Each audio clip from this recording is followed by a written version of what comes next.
Hello, good morning mga dudes and babes. At nandito na naman tayo mga lodi.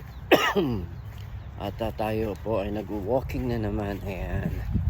At tuwing umaga mga dudes ay hindi natin nakakalimutan maglakad-lakad. Kahit pa paano makakatulong dito sa ating mga nararamdamang sakit.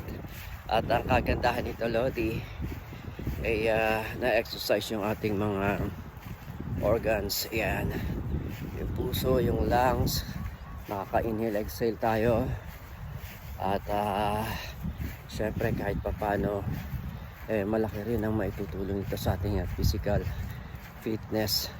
Ano pa, ayan. At ayan tayo. Ugaliin po natin maglakad-lakad mga dudes and babes.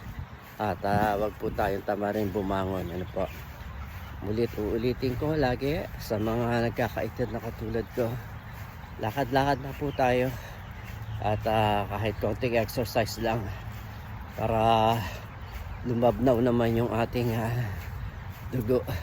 Ayan, okay mga dudes, tuloy-tuloy tayo. At nandito ako ngayon sa football field. At dito tayo naglalakad. Okay, good morning. Bye bye.